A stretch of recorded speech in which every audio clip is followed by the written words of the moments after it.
예, 예수님과 제자들은 이제 예루살렘 인근까지 오셨습니다. 예루살렘의 동편에는 감람산, 바꿔 말하면 올리브산이 있습니다. 이 산 동편 기슭에는 벳박이라는 마을이 있습니다. 또 좀 더 동쪽으로 베다니가 있습니다. 베다니 문둥이 시몬 할 때 그 베다니입니다. 예루살렘에서 오른쪽으로 동쪽으로 한 3km 정도 떨어진 이곳은 완전히 시외곽입니다. 그리고 문둥이들이 살고 있었다. 소외된 사람들이 그곳에 모여서 살고 있었구나. 우리는 이렇게 생각할 수 있습니다. 이 베다니는 감람나무가 많은 올리브나무의 마을이라는 별칭이 있다는 것이 기록되어 있습니다. 자, 마을에 이제 거의 다다랐습니다. 그러자 예수님께서는 제자 둘을 뽑아서 그 마을로 보내셨습니다. 그리고 뭐라고 말씀하셨습니까? 가면은 아무도 아직 타보지 않은 나귀 새끼, 아직 아무도 타보지 않았으니까 나귀 새끼가 분명하겠죠. 나귀 새끼가 매여 있을 테니까 가서 풀어서 끌고 와라. 이렇게 말씀하십니다. 자, 우리는 여기서 우리 말씀을 읽으니까 바로 그 나귀 새끼를 풀어줬습니다. 즉각적으로 순종해서 그 나귀 새끼를 풀어줬어요. 주님이 쓰신다고 하니까 다 알아듣고 그것을 풀어줬습니다. 참 놀라운 일이지 않습니까? 그래서 우리는 이 갈릴리에서 예루살렘까지 쭉 내려오시는데 도대체 많은 무리들도 따라왔었는데요. 먼저 무슨 일이 있었을지 궁금해집니다. 아마 병 고침을 받아서 크게 은혜 받은 사람이 먼저 이 예루살렘 베다니로 돌아와서 기다리고 있었는가, 이런 생각도 들고, 아니면 그 전에 예루살렘을 수차례 방문하셨을 때에 예수님께 크게 은혜를 입은 사람이 있었던 것인가, 이런 생각을 해봅니다. 아무튼 제자들에게 일러준 대로 나귀 새끼를 나귀의 주인이 말합니다. 풀고 가려고 하니까, 이상한 사람이 와서 풀고 가려고 하니까 당연히 물어보죠. 왜 풀어 가십니까? 왜 풀고 가시오? 그랬더니 예수님께서 미리 일러주신 대답대로 말합니다. 주가 쓰시겠다고 합니다. 이렇게 말했습니다. 그러자 주인이 바로 허락해 주었습니다. 만일 주님과 이야기가 미리 된 일이라면 참 주님은 철저한 계획 속에서 용의주도하게 모든 일을 하시는구나, 이런 생각이 듭니다. 그런데 만약에 이것이 미리 약속된 것이 아니라면 이 나귀 주인이 즉각적으로 순종하는 것이 참으로 놀랍습니다. 요즘 말로 핫라인이라는 말이 있습니다. 핫라인. 전화를 하거나 스마트폰으로 즉시 그 사람하고 연결이 돼서 어려운 문제를 즉시 해결할 수 있는 것. 이것이 핫라인입니다. 바로 이 나귀 주인은 예수님과 핫라인이 설치되어 있기라도 한 듯, 시공간이 아무리 떨어져 있어도 주님께서 쓰시겠다고 합니다. 이 말 한마디면 그 마음이 즉각 반응해서 순종하는 것, 이것이 너무나 놀랍다는 것입니다. 우리의 마음이 이렇게 준비되어 있으면 얼마나 좋겠습니까? 주님께서 나를 쓰시고자 할 때, 나의 시간이 필요하시다고 할 때에, 나의 재능과 은사가 필요하다고 하실 때 주님께 즉시 내어드릴 수 있는 사람, 이 사람은 어떤 사람입니까? 주님과 한 라인이 개설된 사람입니다. 보통 우리는 이 한 라인이 개설돼 가지고 주님이 필요하시대요, 주가 쓰시겠다 하라, 이 말을 듣는 것만 생각합니다. 아이고, 또 내 시간을 내드려야 되는구나.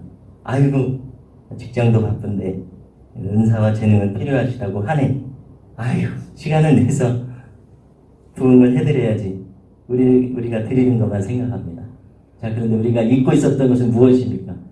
이 한 라인은 우리 것을 가져가는 한 라인만 되는 것이 아니라 우리에게 하나님의 은혜도 주시는 한 라인인 줄로 믿습니다.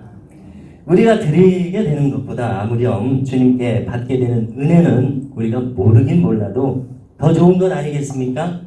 우리가 생각하지도 않았던 어떤 것을 주님은 주실 것이다, 이런 기대를 깨달으면 이 한 라인 너무나 좋은 것이라고 믿습니다. 이제 이 예수님께서는 이 나귀를 타고 예루살렘을 향해서 가셨습니다. 이 장면을 우리가 상상해보게 되는데요. 이 모습은 어떤 모습입니까? 주님은 참된 왕이시죠.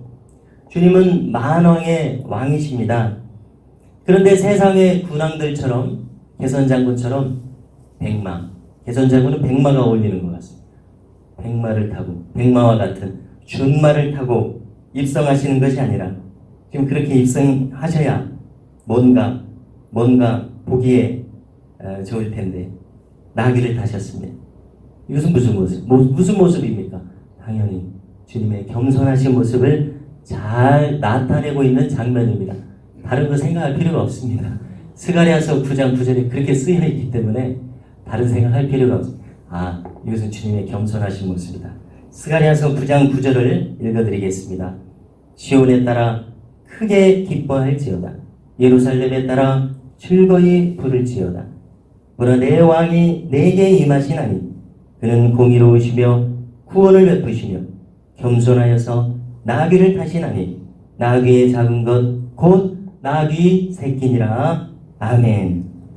여기 예루살렘이 나왔고 나귀 새끼가 나왔고 나귀 새끼를 타신다. 그것은 바로 그가 겸손하시기 때문이다.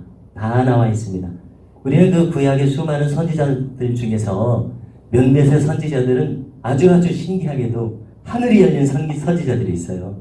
다니엘 선지자, 하늘이 열려가지고 인자가 구름 가운데 하나님 보좌 가운데 앉아있는 거, 그런 거 보는 사람들이 있습니다. 요한계시록의 요한처럼. 이것이 바로 묵시문학이라고 하는 하늘이 열린 경험을 한 사람들입니다. 자, 그 중에 누가 있습니까? 에스겔도 있고 여기 스가랴가 있습니다. 스가랴서를 읽으면은 요한계시록 읽는 것 같은 느낌이 들 때가 있는데 혹시 그렇게 경험을 해보셨는지 모르겠습니다.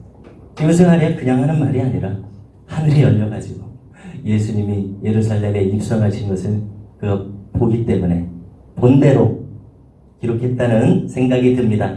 왜 이렇게 하셨느냐? 겸손하셔서. 여기서 포인트는 주님의 겸손함입니다. 겸손함이라고 하는 것은 무엇입니까? 그것은 받아들인다는 것이죠.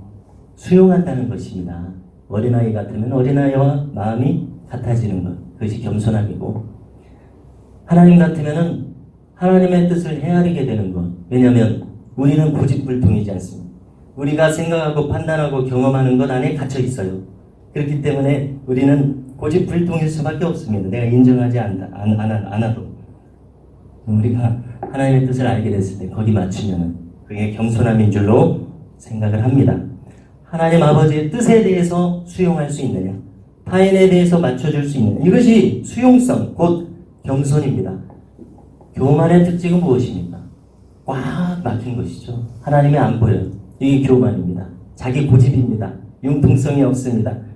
자기가 옳다고 생각합니다. 자기 틀릴 리가 없다고 생각합니다. 이것이 교만입니다. 생각해보면 얼마나 어리석습니까? 자기가 뭘 한다고. 자기 눈에 보이는 것밖에 모르지 않습니까? 근데 요지부동입니다. 수용성이 없습니다. 이런 사람은 어떻게 살아야 되죠? 혼자 살아야죠. 혼자 어떻게 살아갑니까? 어리석습니다. 우리는 자기가 무지하고 멍청하다고 생각할 줄 알아야 합니다. 실제로 그렇지 않습니까? 저 같으면은 살면 살수록 내가 모르는 것이 많구나, 내가 무지하구나, 어리석구나, 이런 생각이 드는 것을 때때로 경험하게 됩니다. 내가 틀릴 수 있다. 계속 되뇌이게 됩니다. 자, 우리 주님을 보겠습니다. 주님은 말을 타고 위용을 뽐내지 않으셨습니다. 그러셔도 되고 충분히 그러실 수 있는데 그렇게 안 하셨습니다. 사람들로부터 멀리 떨어져 있는 개선장군의 모습이 아니라 누구라도 친근하게 다가갈 수 있는 가까이에 있는 분으로 주님은 나타났습니다. 자, 지금 여기 촬영을 하고 있는데요. 이 말은 이제 편집을 해야 됩니다. 왜냐하면 하영철 목사님, 이동호 목사님, 이분들이 그 세미나에서 나눈 말씀을 들어보면은 모르겠습니다. 사석에서 하신 말씀 여하튼 제가 기억나는 대로 들어보면은 옥하는 목사님은 조금 몇 살 형님 버린 것 같습니다. 자, 우리 80년대 후반 90년대 부흥을 이끌었던 이분들이 이제 사석에서 자주 만났다는 것입니다. 자, 그런데 오카는 목사님은 항상 흐트러짐이 없다는 것입니다. 2대8에, 저도 2대8이죠. 2대8에 양복을 입고 친밀함이 있는 격이 없이 할 수 있는 자리인데도 그렇게 흐트러짐이 없더라는 것입니다. 그러면 아무래도 대하기가 좀 조심스러울 수밖에 없죠. 자, 그런데 제가 한 번은 그 곽선희 목사님께서 하시는 교회 부흥 아카데미 세미나에 참석했습니다. 근데 하루는 제가 하루 종일 곽선희 목사님 옆에 있을 기회가 있었습니다. 아침 7시에 밥 먹을 때부터 오후 3시에 마칠 때까지 점심때도 와서 옆에 와서 커피 마시라고 하시더라고요. 근데 옆에 앉았습니다. 자, 이 곽선희 목사님은 저 같은 사람은 옆에 갈 수도 없는 그런 분 아니겠습니까? 그런데 얼마나 격이 없이 말씀하시는지, 얼마나 재밌게 말씀하시는지, 저를 옆에다 앉혀놓고는 제 무릎을 탁탁 치시면서 혼자 신나서 말씀을 하시는 것을 제가 경험했습니다. 아, 그렇구나. 즐겁게 사시는구나. 나를 언제 보셨다고 내 무릎을 탁탁 치고. 그래서 제가 집에 와서 아내한테 얘기하면서 자랑을 하면서 이 옷은 안 벗어야 되는데 오늘은 샤워하면 안 되는데 이런 생각을 했습니다. 자, 무엇입니까? 자, 겸손함은 무엇입니까? 격이 없이 자기를 보통 다른 사람들과 떨어뜨리지 않고 그렇게 격이 없이 하는 바로 그런 모습입니다. 자, 어거스틴은 말했습니다. 참된 신자의 덕목이 있다. 그 알렉산드리아라고 하는 곳은 그 이집트의 수도 카이로쯤 되는 곳입니다. 이곳에서 목회를 하는 큰 주교가 있었습니다. 나중에 이 사람은 450년대에 교황이 되었던 큰 목회자죠. 예. 근데 이제 어거스틴이 선배가 되니까 편지를 써서 조언을 하는 것입니다. 자, 교회를 잘 섬기려면은 내가 볼 때 첫 번째로 중요한 것은 무엇이냐? 겸손해야 된다. 두렵고 떨림으로 해야지 겸손해야 된다. 자, 두 번째는 또 겸손합니다. 세 번째가 있는데 세 번째로 또 겸손합니다. 이렇게 권면을 했다는 것입니다. 어거스틴이 말한 것처럼 참된 그리스도인이 가질 덕목은 겸손이라는 것입니다. 성경이 그것을 말한다고 그가 깨달았다는 것이죠. 그래서 수용하는 것입니다. 나보다 작은 사람의 마음도 받아들일 수 있고 하나님의 큰 마음도 받아들일 수 있고 이것이 바로 겸손함입니다. 우리 주님께서는 어떻게 하셨지요? 아버지의 뜻을 다 수용하셨습니다. 나의 뜻도 있었건만 이 잔을 마시고 싶지 않습니다. 나의 뜻도 있었건만 아버지의 뜻을 다 수용하셔서 아버지의 뜻대로 했습니다. 그러면은 자, 중간 생략하고 그 결과는 무엇이 되겠습니까? 아버지의 뜻을 다 수용했으니까 아버지와 같이 될 밖에요. 할렐루야. 그래서 주님은 만왕의 왕이요 만주의 주이신 줄로 믿습니다. 그러면 우리는 어떻습니까? 우리도 마찬가지입니다. 우리도 주님의 뜻을 다 수용하면 그 결말이 어떻게 되겠습니까? 흔들림 없는 하나님의 사람이 될 줄로 믿습니다. 하나님의 능력이 우리 가운데 임하는 사람이 될 줄로 믿습니다. 우리 주님을 보면은요, 십자가를 지고 끝난 것이 아니라 부활 생명의 능력으로 사망 권세를 물리친 줄로 믿습니다. 우리도 마찬가지 아니겠습니까? 우리도 하나님의 뜻을 다 수용한, 그렇게 주의 뜻을 수용한 겸손한 사람이 되면 우리가 갈 결말이 무엇밖에 없습니까? 그것은 바로 부활 생명의 능력으로 우리도 흔들림 없이 승리하는 참된 하나님의 자녀, 주의 제자가 될 줄로 믿습니다. 이 부활 생명의 능력으로 승리하는 우리 모두가 될 수 있기를 간절히 소망합니다.